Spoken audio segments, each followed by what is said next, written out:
You're watching Ohio Valley Conference Women's Basketball on ESPN+. Coming to you live from Western Hall on the campus of Western Illinois University in Macomb, Illinois. Today's game features the University of Southern Indiana Screaming Eagles and the host Leathernecks of Western Illinois University.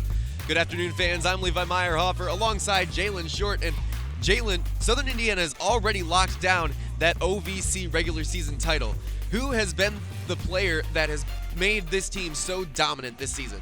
It has to be junior guard Vanessa Shafford. I mean, she's kind of what makes this team go. She makes her teammates better. She does everything on the floor. She's had a lot of double-doubles in this season thus far, and that's why her team is the top in the conference, and hopefully she can have another double-double today. On the other hand, the Western Illinois Leathernecks are currently on a 3-game skid. Who has to step up for the Leathernecks to turn this one around? It has to be Reagan McCowan. You know, she's only a freshman, but she has to impose her will in the paint today. She has to make her presence felt early in this game to, you know, essentially have her team come out on top today. And, you know, like you said, they were on a 3-game skid, but, you know, if she comes out aggressive today, that may end. Those players to watch presented by Jostens. Jostens, the official recognition company of the OVC. You're watching Ohio Valley Conference Women's Basketball on ESPN+.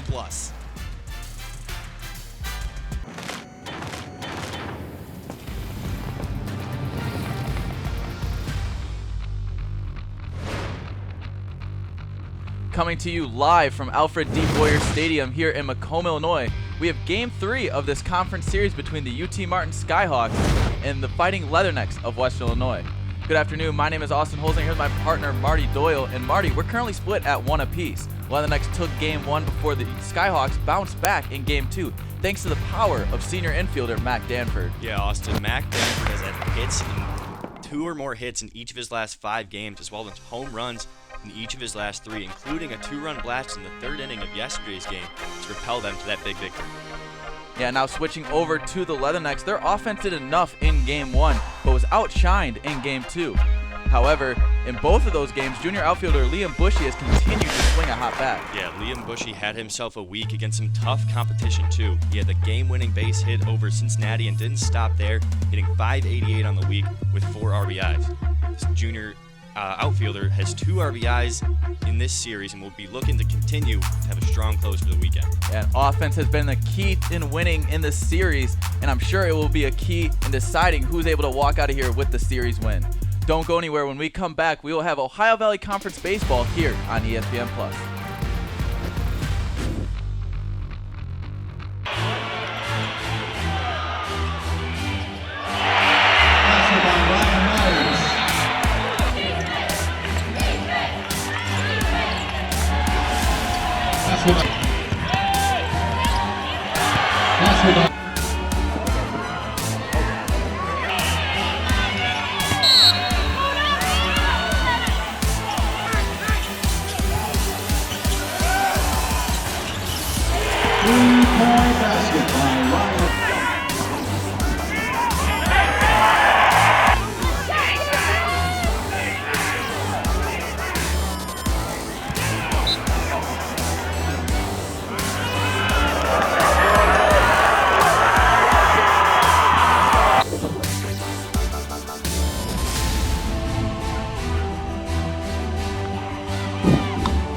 A woman named Mary Palan, who works for the New York Times, is writing an article about Monopoly and starts to delve into it and what are the origins of this game, and finally gets to the point where she realizes this is more than an article, it's going to be a book. And through that process, she discovers Lizzie McGee. She discovers where she was born, here in Macomb, Illinois. And she tells that story, and it's really kind of changed the history now of this game. Well, Elizabeth, or Lizzie McGee, is a woman that was born here in Macomb in May of 1866, right after the Civil War. Her father was a prominent newspaperman who owned the Macomb Daily Journal and was a friend of Abraham Lincoln and a supporter.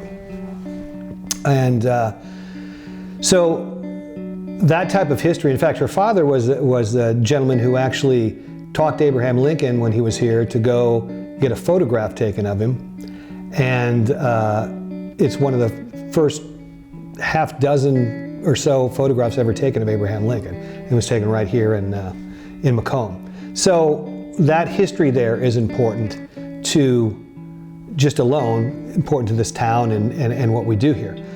But beyond that, the woman that Elizabeth McGee became is really kind of an outstanding story. I mean, we're only now starting to cover and the world's starting to understand that it was Lizzie who actually invented this game. But what beyond that people don't know is what a trailblazing feminist that she was. She was way, way far ahead of her time. I mean, this isn't a Victorian era when she's growing up. You know, that's when you were young and, 16 you might be getting married. She didn't get married until she was 40. She was an inventor. She was a feminist. She was just a trailblazer in so many different ways. And I think her father was one of the people that really encouraged that, which is also unusual for that time. This game was designed to really not be a game of Monopoly, but the game that countered Monopoly. It was an anti-monopolist game. It was designed to teach people what the evils of Monopoly can be. She designed it in two ways. You could play it as a monopolist and find out what that side's like, or play it anti so you can understand what's better for the people on a whole. So that game gets made. It becomes relatively popular for its time, but still kind of under the radar. What Lizzie did, and the reason why we know Lizzie today, is that she went and got a patent on this game. Now, not many people were doing that back then, and less than 1% of people, less than 1% of women had patents at that time. So women didn't have patents at all. So we wouldn't even be talking about this woman right now had she not patented this game. The Quakers out in Pennsylvania take a version of this game and make it into what we know today as Monopoly, where you have all this Atlantic City stuff around it. Clarence Darrow sees this. I think a friend of him had it, taught him how to play it. It's during the Depression. He's out of a job. He has no money at all. This is 15 or 20 years after Lizzie has invented and patented this game. So he says, hey man, this is a pretty fun game. I bet you I can, draw this up, make it look a little different, and start selling it myself. And he's able to do that. He actually gets some department stores to buy it, and it starts to take off. He goes to Parker Brothers and says, hey, I want to sell you this game. And they decide to buy it. But in the process, they buy it from him, but they do some due diligence and they go, well, we're going to check this out, make sure nobody has this game, and they find a patent for it. And now they have a little bit of a problem because they've already bought it from him and the game's already selling. So they track down Lizzie and they find her and they bring her in and they make a deal with her. And the deal is that they will create her original game, but it won't look anything like the Monopoly game, which is what her original game looks like, right? They're going to change the look of it. And they're going to allow her to, she has a couple other game inventions and they're going to produce those games. And what they will do is they will give her $500 for the rights to that. A woman named Mary Palan, who works for the New York Times, is writing an article about Monopoly and starts to delve into it and what are the origins of this game. And finally gets to the point where she realizes this is more than an article, it's going to be a book. And through that process, she discovers Lizzie McGee. She discovers where she was born, here in Macomb, Illinois. And she tells that story, and it's really kind of changed the history now of this game. We now are here saying, how do we tell this story? How does Macomb tell the story? So we are going to be creating a world's largest Monopoly game around the downtown square, which we talked about looks very much like a Monopoly board, so it fits into that well. It'll start out as an app that you can use, and we are in the midst of designing that right now to see how that works. It will have trivia in it, it'll have stories, we'll learn a lot about Lizzie. The businesses will participate in this through coupons and that. And then as we develop that, we're gonna see how that works and how then we can at some point get to a point where you see if there's this tangible, visible way to see this Monopoly game down on the square. In addition to that, to represent Monopoly in a visual way right now, we're taking the four corners of the downtown square where there have been art sculptures on each one of those corners, and we're going to replace those with Monopoly game piece-like pieces that also connect to Lizzie's story. And also, Lizzie's home is still here, where she was born in 1866. It's in disrepair. There's somebody that lives in it, but we hope to figure out a way to restore that home and make sure that it stays in place. So that'll be the next phase of what we do once we move on from here. This second phase is slotted to be unveiled in May of 2024. That's May 9th to be specific, because that happens to be Lizzie McGee's birthday.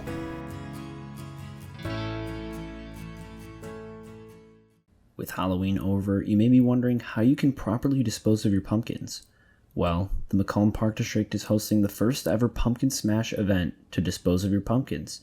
Superintendent of Events at the Park District, Kara Sahagan, talks about why they decided to host one and the benefits of recycling pumpkins. It is a big problem with putting pumpkins into landfills and causing methane gas into our atmosphere. And so we really want to help produce less of that and help the environment out in that way, but also really doing it in a fun way. It's a very unique offering to our community. It's never been done here. And so that really enticed us and helped us want to do that event even more. The Park District will also have some fun ways to smash your pumpkins, such as a slingshot and baseball bats.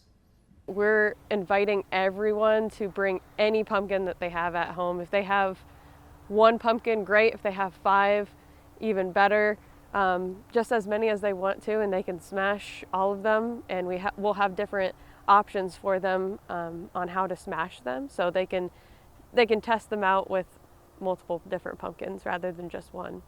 The Pumpkin Smash will take place at Veterans Park on November 4th from 10 a.m. to 2 p.m.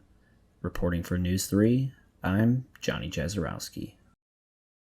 It has been exactly 1,256 days since the Western Illinois men's soccer team defeated Oral Roberts to win the 2019 regular season title and number 1 in the Summit League tournament.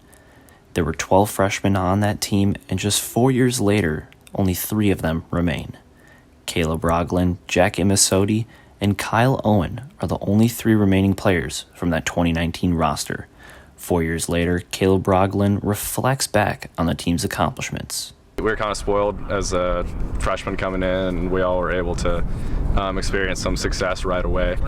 So that was, we were really fortunate, and that's one of the things that has kind of kept us around for so long, and that's why we still love it here.